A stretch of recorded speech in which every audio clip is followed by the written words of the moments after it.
안녕하세요. 마이스터니치입니다. 현재 시각은 2023년 10월 7일 토요일 아침 7시 12분입니다.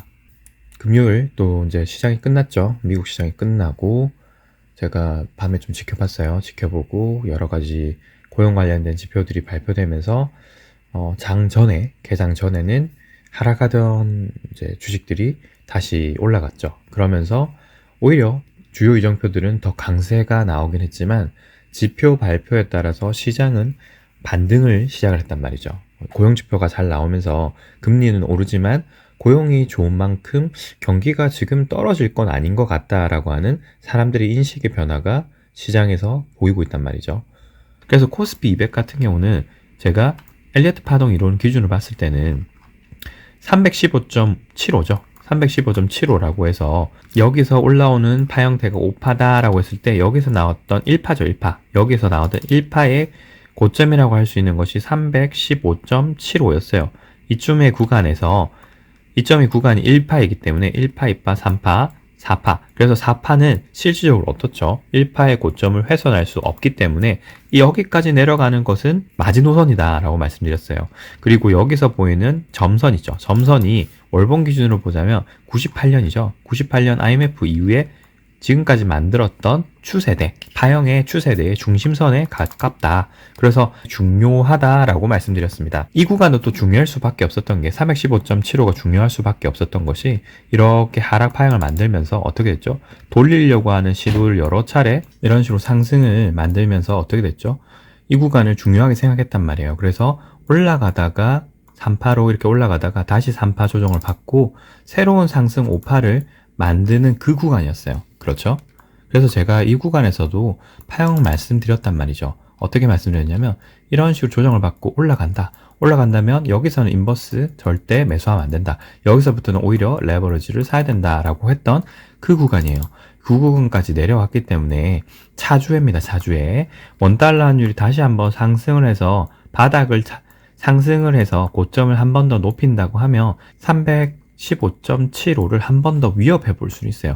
위협해 볼 수 있고 근처까지 내려올 수도 있겠지만 현재로서 상황을 봤을 때는 미국도 올라가고 전반적인 지표들을 긍정적으로 해석하고 있기 때문에 시장이 돌리려고 하는 시도를 오히려 더 보일 가능성이 높아요. 그리고 금요일 날 말씀드렸던 걸 기준으로 보자면 여기서 어떻게 하고 있죠?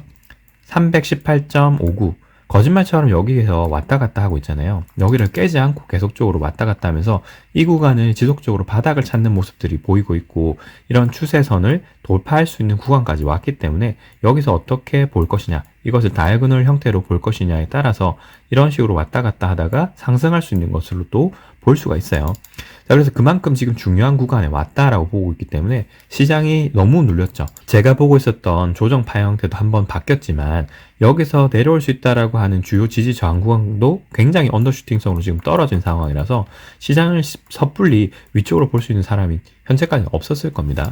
제가 계속 이렇게 여러 가지 옵션을 지속적으로 계속 말씀드릴 수밖에 없는 게 올라간다고 보고 있어요. 올라간다는 보고 있지만 현재로서는 제가 예상했던 구간보다도 많이 떨어져 있는 상태고 섣불리 여기서 잘못 비중을 싣게 되면 마이너스가 오히려 더 커지면서 심리적 부담을 더 크게 가져갈 수 있습니다. 비록 올라간다로 계속 제가 지금 보고 있고 거의 확정적으로 그렇게 될 것이다. 시간이 해결해 줄 것이다 라고는 보고 있으나 불안함을 떨치지 못할 거란 말이죠. 저는 계속적으로 상승을 보고 있기 때문에 불안함이 없다라고 계속 말씀드리는 건데 여러분에게 이걸 길게 설명드리는 이유가 그겁니다. 비중 잘못 실으면 상승한다라고 알고 있어도 수익이 안 나요. 그럴 수밖에 없는 상황이라 돌리는 신호를 보고 그때부터 매수를 해도 늦지 않다라는 걸 말씀드리고 싶었던 거예요. 너무 과매도를 했기 때문에 사실은 너무 지금 좋은 매수 시점이긴 합니다. 굉장히 좋은 시점이라고 저는 생각은 해요. 하지만 이 지표들만 보고 그리고 미국 시장이 당장 오늘 돌아서는 모습을 봤다라고 하더라도 지금 당장 다음 주 화요일 날 시장이 올라가는 모습을 본다고 해서 바로 당장 사면 안 돼요. 그걸 말씀드리고 싶었습니다. 시장은 돌릴 것인데 돌아가는 형태를 보면서 사도 늦지 않다라는 걸 말씀드리고 싶었습니다. 그리고 NDX입니다. 지금까지 앞서 보였던 지표와 한국 시장을 봤을 때는 이제 상승으로 가고 있을 수 있겠다라고 말씀드렸어요. 그런데 미국 시장을 보자면 한국 시장도 여전입니다. 원달러 환율이 만약에 고점을 한 번 더 테스트한다면 제가 앞서 설명드린 것처럼 돌리는 것을 확인하고 매수하자고 했잖아요. 바닥을 한 번 더 확인해 볼 수 있거든요. 왜냐?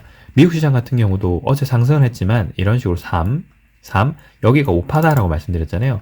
5파 형태가 이런 식으로 지금 보고 있어요. 1, 2, 3, 4, 5 형태 이렇게 될 수도 있기 때문입니다. 혹은 1, 2, 3, 4, 5 형태로 끝났을 수도 있죠. 그러면 여기서 1, 2, 3, 4, 5 형태로 올라가고 있을 수도 있어요.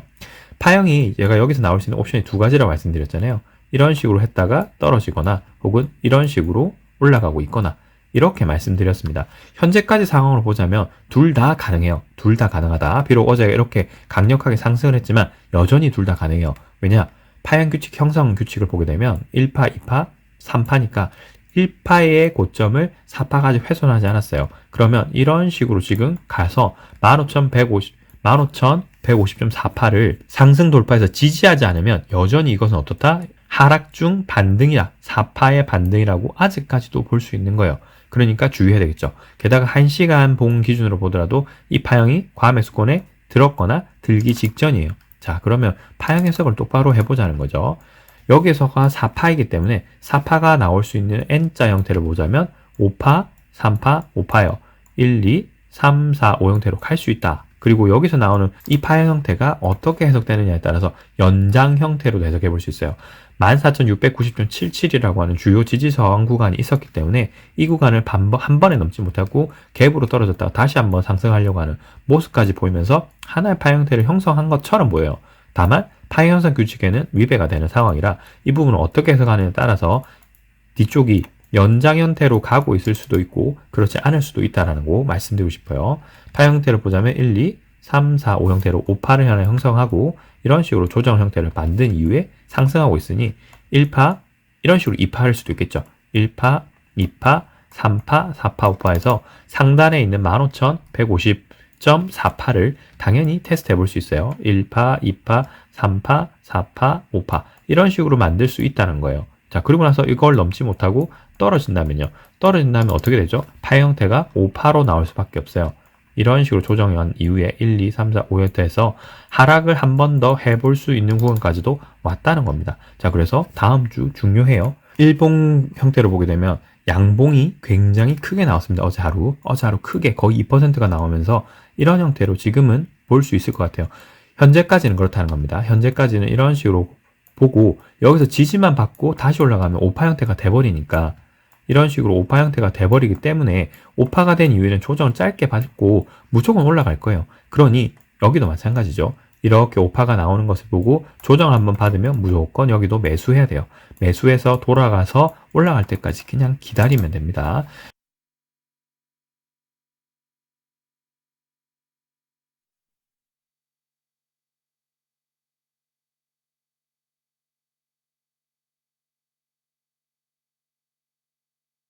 그리고 환물 옵션에 관련 얘기를 뭐 전문적으로 집중적으로 제가 드려본 적은 없지만 대략적으로 설명을 몇 번씩 드리긴 했어요. 그런데 최근 현상을 보니까 선물 옵션도 어느 정도 움직임이 좀 강하게 나오고 있거든요. 그걸 어떻게 할 수 있냐? 빅스 움직임이 과격하게 나오고 있기 때문이에요. 그래서 제가 선물과 옵션을 별도로 이제 매매를 하고 있지는 않지만 이 역시도 못한다기보다는 제가 중요하게 생각되는 원리 원칙이 있기 때문이에요. 참고로 자산시장에서 반드시 알아야 할 7가지라고 하는 마일스톤 H 일반 영상이죠. 27화를 보시게 되면 이 관련 내용을 간단하게 일부 설명을 드린 게 있고요. 그 자료를 기초로 해서 오늘은 좀 자세하게 설명을 좀 드려보고자 합니다.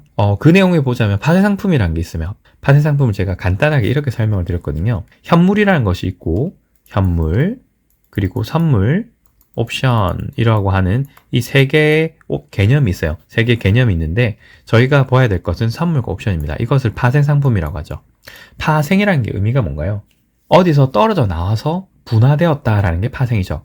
현물이라고 하는 주식이 기초상품인데 이 기초상품을 기준으로 해서 선물과 옵션이라고 하는 파생상품이 생긴 거예요.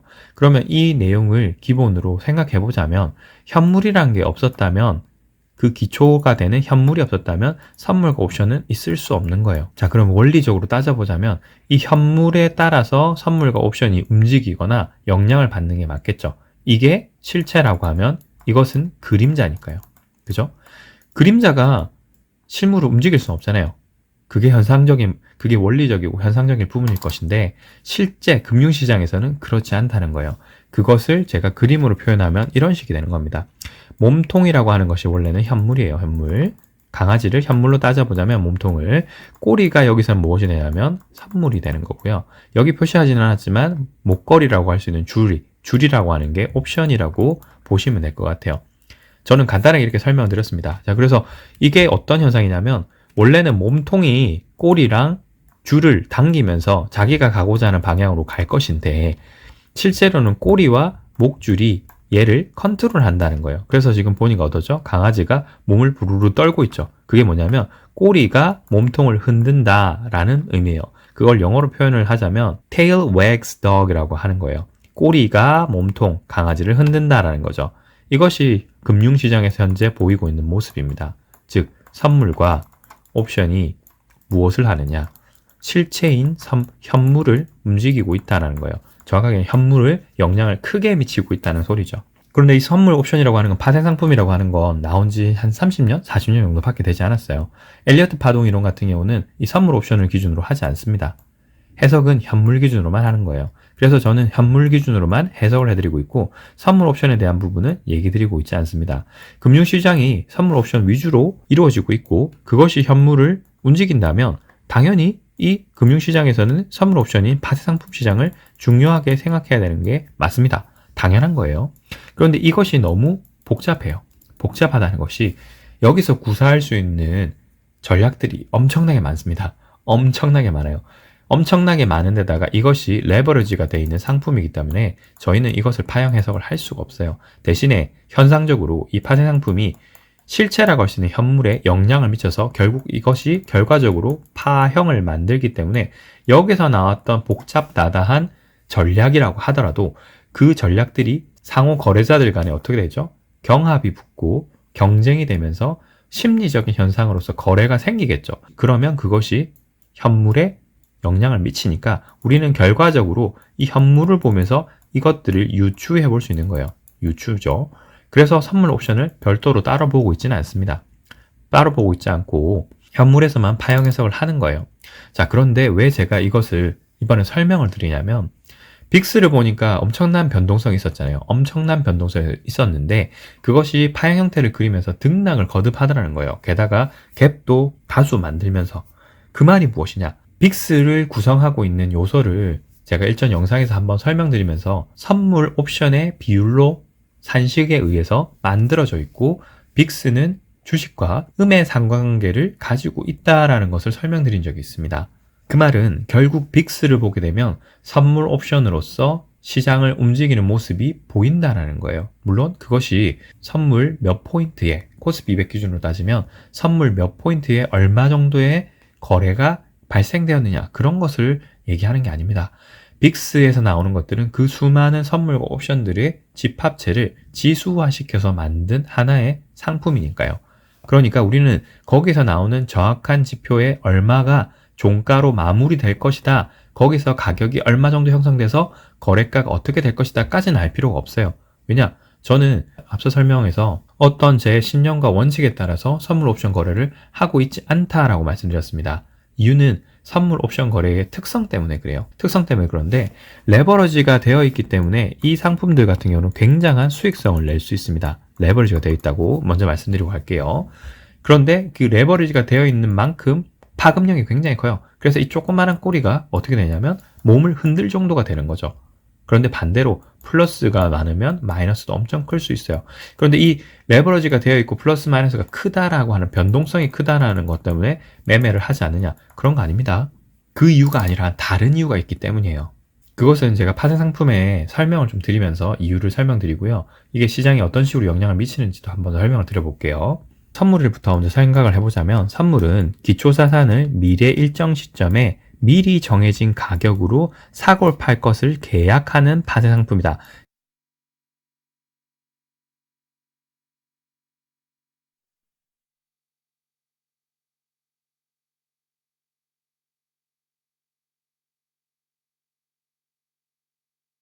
계약이란 말이 있어요.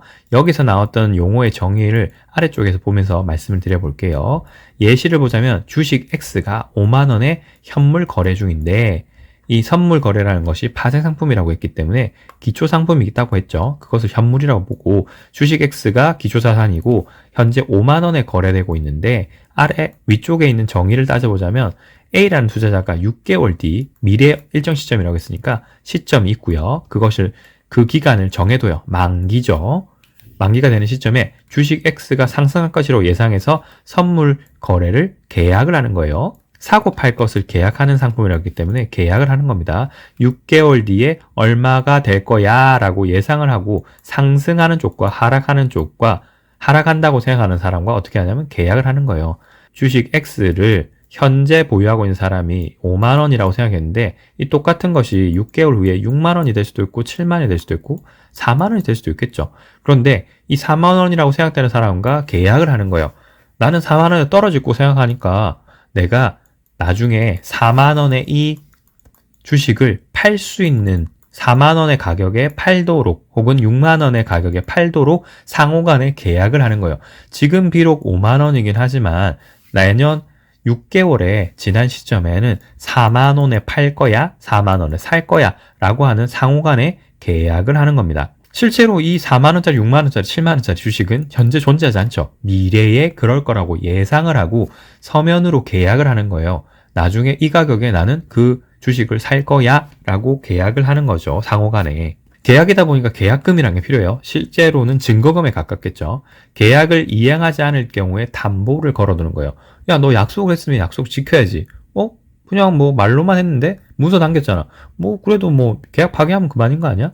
라고 할 수 있기 때문에 그 예약을 이행하기 위한 담보금을 증거금으로서 제출을 하고 증권사에서 상호간의 계약을 형사시켜주고 이행금이라고 할 수 있는 증거금을 맡겨두는 거예요. 그것을 선물이라고 하고요.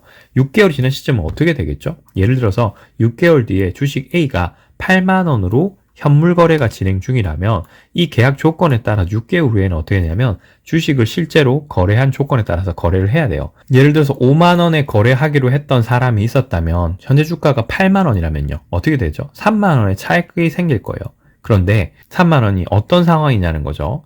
투자자 A 같은 경우는 6개월 뒤에 상승할 거다라고 예상했죠. 5만 원을 살 수 있으니까 8만 원짜리를 5만 원에 사면 어떻게 되죠? 3만 원 난 무조건 이득이잖아요. 지금 당장 8만 원에 거래되고 있는 주식을 난 5만 원에 산다라고 계약을 했으니 그 거래 상대방에게 5만 원짜리 주식을 돌려받고 당장 시장에 내다 팔면 3만 원의 이득이 생기는 거예요. 그렇죠. 그런데 반대로입니다. B라고 하는 투자자는 6개월 후에 여전히 5만 원 이하일 거야. 5만 원보다 싸거나 5만 원이 거다라고 생각했기 때문에 좋아. 그러면 6개월 후에 나는 여전히 5만 원에 너에게 팔게 해라고 생각하고 그 계약을 했던 사람 같은 경우는 현재가가 8만 원이니까 실제 8만 원짜리 주식을 사서 5만 원에 팔아야 되니까 3만 원에 손해가 생기겠죠. 3만 원에 손해가 생길 겁니다. 이러한 계약 조건들이 생겨서 각 지수들에서 거래가 되는 거예요. 예를 들면 이겁니다. 주식창을 들고 와서 제가 코스피 200 기준으로 가져왔는데요. 2018년 4월 달에 거래될 것이라고 예상되는 선물을 이런 식으로 하는 거예요. 그런데 앞서 말씀드린 주식 X라고 하는 것이 이렇게 어떻게 돼 있죠? 코스피 200 지수로서 0.5포인트 간격으로 이렇게 거래가 되고 있어요. 이것이 하나하나가 무엇이냐면 주식 X라고 보시면 될 것 같아요. 이 주식들 하나하나를 어떻게 하느냐? 2018년 4월이라고 하는 기간에 얼마의 가격으로 사고 팔래라고 하는 것을 거래를 하고 있는 거죠. 여기 보시게 되면 엄청난 거래량이 보이죠? 거래량이 보여요. 그러면 2018년 4월이 되었을 때 그게 만기가 될 것이니까, 그리고 잔존 일수는 9일이라고 돼 있어요. 즉 이 말은 2018년 4월에 코스피 200을 얼마에 거래할래라고 하는 것의 거래창인데 9일을 남겨두고 있는 시점이고 상호간에 얼마 가격에 주고 받겠다라고 하는 거래 계약을 여기서 주가창을 보면서 하고 있는 거죠. 그리고 이 주가창이 결국엔 어떻게 되느냐? 등락을 거듭할 거예요. 선물이니까요. 그렇죠?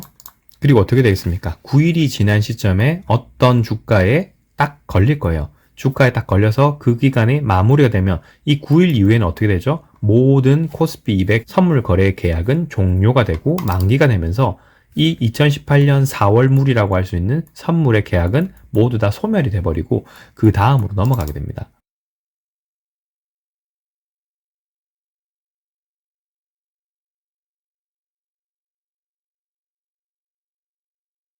자, 그런데 저는 여기서 선물 거래를 하지 않는 이유가 저는 여기 있어요. 마일스톤 리치 영상 1강에서 뭐라고 말씀드렸냐면 우리는 시간의 제왕이 돼야 된다고 했죠. 우리는 시간을 더 벌려고 해야 돼요. 시간을 더 벌어서 시간의 제왕이 돼야 됩니다. 그러기 위해서는 돈이 필요하다고 했죠. 돈을 어떻게 버느냐? 사람으로부터 벌어야 돼요. 그리고 우리는 시간을 벌어야 되는 사람이지 시간을 쓰거나 시간을 낭비하면 안 됩니다. 그런데 선물이라고 하는 건 어떠냐? 옵션도 마찬가지겠지만 만기라는 게 있어요. 만기라고 하는 것은 시간의 가치가 없어지는 상품인 겁니다. 어떤 특정 시점이 되면 그 전까지 이루어졌던 모든 가치, 가지고 있던, 내포하고 있던 가치들이 특정 시점이 되면 제로가 되는 거예요. 시간의 가치를 가지고 투자를 하는 상품입니다.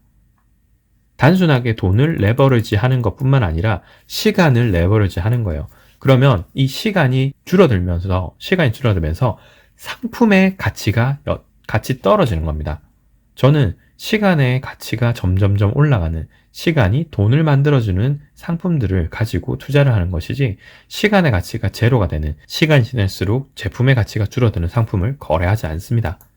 단순하게 따져보면 그런 의미인데 큰 의미로 따져보자면 시간이 쫓겨서 그 시간을 가지고 장난을 할 수 있는 상황이라면 저는 그 심리 게임에 들어가지 않겠다라는 게 제 철칙인 거예요. 내가 쫓기고 내 마음이 급하다면 그것을 계속적으로 확인할 수밖에 없어요.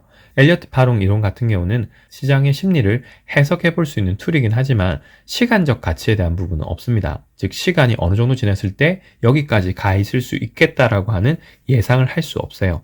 그러니까 그걸 정확하게 맞출 수가 없겠죠. 만기도 쫓기고 있는 상황에서 그 상황에 내 시간의 가치가 점점 줄어들고 있다. 내가 구매한 상품의 시간 가치가 점점 줄어들고 있어서 그것을 내가 매번 관리를 해줘야 되는 상황이라면 시간의 제왕과는 멀리 떨어져 있는 것이죠.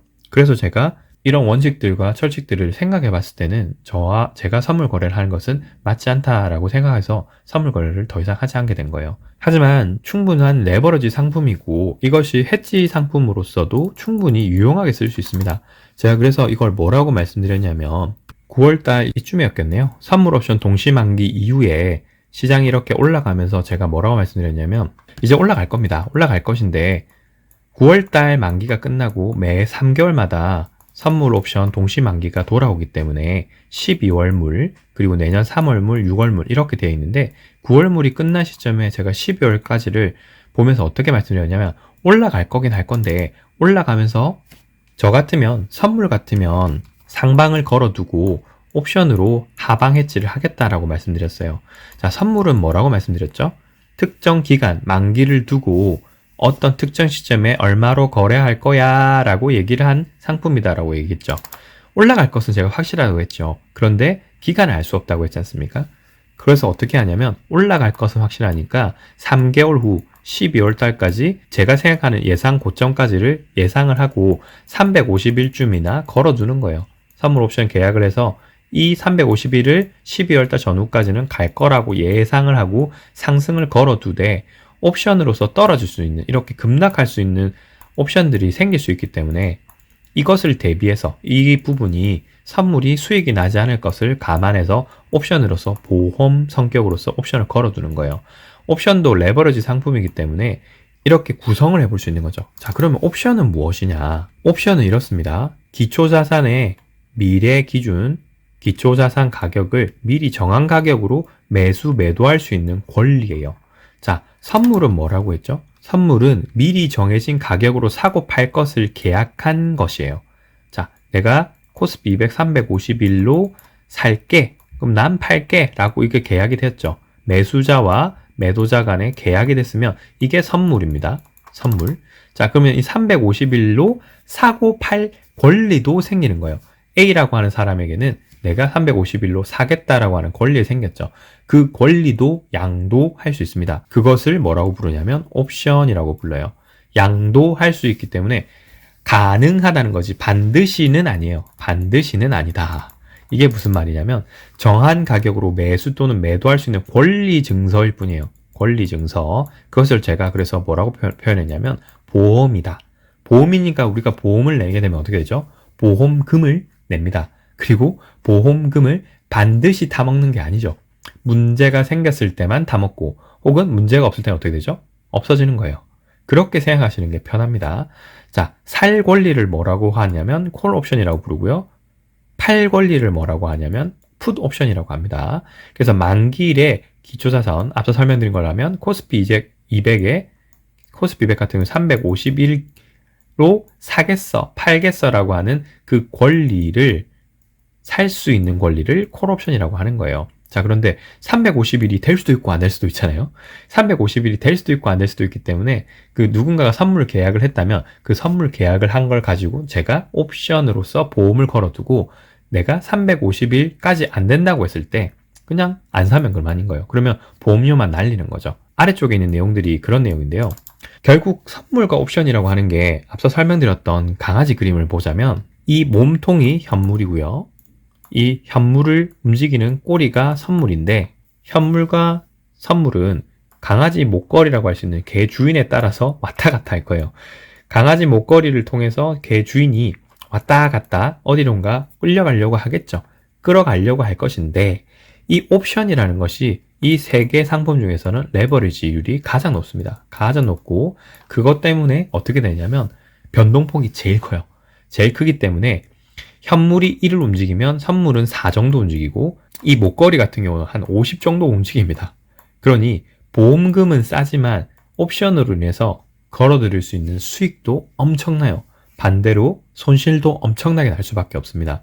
자, 그래서 선물 옵션 같은 경우는 특히 선물 옵션 동시 만기가 되는 3월, 6월, 9월, 12월 같은 경우는 이 선물 옵션들이 굉장히 크게 움직입니다. 등락이 엄청나게 움직인다는 거예요. 왜냐? 이렇게 레버리지가 50배, 4배, 제가 숫자를 대략적으로 말씀드렸지만 이런 식의 굉장한 레버리지가 되어 있기 때문에 등락이 엄청나게 왔다 갔다 할 수밖에 없어요. 등락이 엄청나게 왔다 갔다 하고 특히 옵션 같은 경우는 위클리 옵션이라는 것도 있습니다. 위클리라는 게 매주 있어요. 매주 목요일마다 있기 때문에 목요일은 또 등락폭이 엄청나게 될 수 있어요. 그런데 만기일이라고 해서 반드시 등락이 엄청나냐? 그렇지 않을 수 있습니다. 이미 선물을 통해서 어느 정도 세력들이 자기가 원하는 시점에 금액대로 맞췄다면 옵션도 비슷하게 맞춰갈 거예요. 그러면 이 선물과 옵션이 굳이 몸통을 크게 흔들 필요가 없단 말이에요. 이미 원하는 목표까지 맞췄다고 하면 그 상황에서 종료가 될 수도 있어요. 그래서 선물 옵션 만기일 같은 경우는 이렇게 등락이 크거나 아니면 거의 움직임 없이 이렇게 갈 수 있어요. 뭐 아니면 돈 거죠. 뭐 아니면 돈 거예요. 일정하게 가는 경우에는 이미 그 전에 상당한 변동폭을 만들었기 때문에 이렇게 수렴해 있는 상태일 것이고요. 이렇게 파란색처럼 등락을 거듭할 때는 앞쪽에는 평평하게 가고 있다가 이렇게 갈 가능성이 높아요.